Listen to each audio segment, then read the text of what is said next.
Liverpool should sell their star forwards. Real look to Jovic replacing Mourinho, draws up a transfer list, a transfer roundup, and this week's great debate all coming up in the next few minutes as I'm your host, Matt Froelich. You are the Onefootballers, and this is the Daily News. So first up, and former Liverpool player Momo Sissoko has suggested that Liverpool could be better off by selling Sadio Mane and Mo Salah. First off, he said that Mane would fit in at Real Madrid. He's everything as Zinedine Zidane wants, an attacker, and he can definitely see him playing there. And he said on the other side, Mo Salah, if he was sold, it wouldn't be that big a deal as he trusts Liverpool to make smart replacements in the transfer window. This comes a few days after another former Liverpool player, Don Hutchison, said that Mo Salah can't even do the basics right and he should be sold. What on earth is going on with former Liverpool players? I mean, are they maybe just a little bit bitter? They didn't have much success at the club? How on earth can you not only suggest selling one of the two, of clearly one of the best players in the world at the moment, Salah or Mane, but selling both of them and then trusting the club to buy in a replacement? I mean, let's just say if, because by the way, I think these are absolutely crazy suggestions. If Liverpool were to sell both players, they'd probably get around 300 million for them, both, all together. Who are you going to spend that 300 million on? There's literally only a handful of players better, and you're not going to find two players for that kind of money who could do what Salah and Mane can do. Honestly, this seems a little bit ridiculous to me, and maybe these ex-players aren't quite up to date with what's going on in the footballing world. Mane's incredible, literally carrying Liverpool at some times this season, and Salah can't stop scoring. Yes, maybe if you're forced into it, get rid of one, but I'm not overly sure Liverpool will be too keen to do that. We've talked about them in recent weeks and how the backups aren't quite up to the standard, so they'd have to literally go and sign someone like probably Mbappe to literally fill one of the gaps. Otherwise, it's literally no point in selling either of them. On the flip side of this, though, the one sort of reason that you could say that either of them maybe would leave the club is that they've kind of done everything that they need to do at Liverpool. The Champions League was won last season, and this season, whatever happens, Liverpool will probably be Premier League winners. If it's cancelled, they may be given the title, and if it continues, they'll definitely win the titles with just 2 wins remaining in their final 9 games. So once that's kind of done, no disrespect to Liverpool, maybe Salah Mane will move on to like a more glamorous club, Real Madrid definitely being one of them.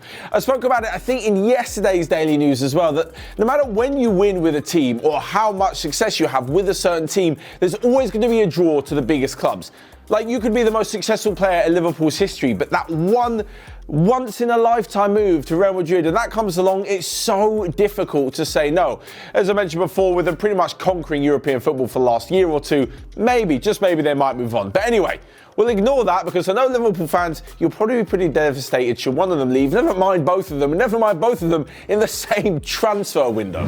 But moving on, and talking of Real Madrid, they're rather interested in sourcing a replacement for Luka Jovic. It's been no secret that the £60 million man has absolutely flopped the season, and currently he may be facing jail time for breaking quarantine and travelling back to Serbia. But aside from this, when the football season does resume, well, he'll be apparently a Napoli player. They are the latest club to be linked with the signing of Luka Jovic, whether it be permanently or on loan. But should he leave, Real Madrid have been looking at a few replacements. Of course, you know what I'm going to say here. It's just all the regular names that are being thrown around because Real Madrid are one of the biggest clubs and they want to sign the biggest players. I think Neymar and Mbappe may be a little bit out of reach, but the other three are Lautaro Martinez, who apparently is more interested in joining Barcelona as Luis Suarez replacement, and the two realistic ones, Erling Haaland and Timo Werner. I think Werner is far more realistic than Erling Haaland. Haaland literally just joined Dortmund. It's going to have to be an insane amount of money for Dortmund to agree to let him go in the summer, just 6 months after joining. And as for Timo Werner, well, there's always been rumours spinning that he's going to be leaving RB Leipzig. Again, there have been links to the likes of Liverpool as well, but Real Madrid are going to come in with a hell of a lot of amount of money. I mean, put it this way, Luka Jovic had one good season at Frankfurt, then they splashed 60 million on him at 300k a week. I'm pretty sure they could get Timo Werner for around 60 million or maybe less, and probably even on less wages than Luka Jovic is on as well. Utterly ridiculous, but making a lot more sense than having the Serbian in the team when he's doing absolutely nothing. But back to the Premier League now, to some more transfer news where Jose Mourinho is looking at a big transfer budget if he is to turn Tottenham around. We all know he's brought in some crazy signings in the last few clubs that he's been at, and apparently he wants to play around with about £120 million to bring in 5 new players at Tottenham. Well, it's a 5-man shortlist. I'm not actually sure he can get all 5 for 120 million. If he does, Spurs, that's actually stunning business, something which Tottenham chairman Daniel Levy is definitely all in for. So who is on this list? Well, first off, one of the biggest targets on the list is Marcel Sabitzer. Now, the Austrian midfielder literally just helped Leipzig knock Spurs out of the Champions League, and well, Spurs were so impressed with him, they want to kind of sign him up.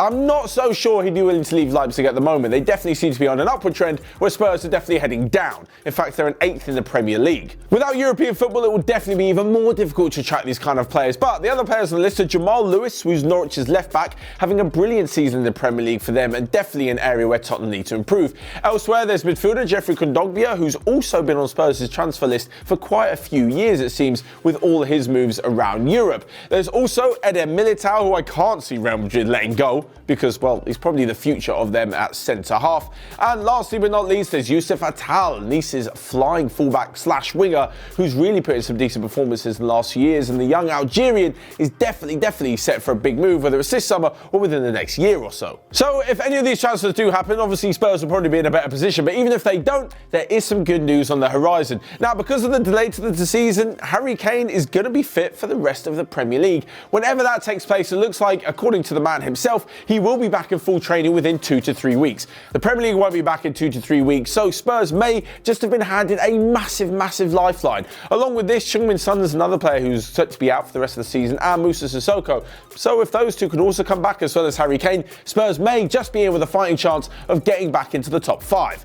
I say the top 5 because 5th is more than likely to be a Champions League spot this season, with Manchester City's ban on the horizon. So next up, we come to a quick roundup of the rest of the day's transfer news, where, contrary to reports, Marc-Andre ter Stegen is not interested in a move to Bayern Munich at the moment. Chelsea are interested though, and Getafe's 23-year-old left-back Marc Cucurella for around 23 million. Juventus want Man City's Gabriel Jesus to replace Gonzalo Higuain in their squad. And lastly but not least, Borussia Mönchengladbach rejected an approach from Barcelona for their flying forward Alassane player.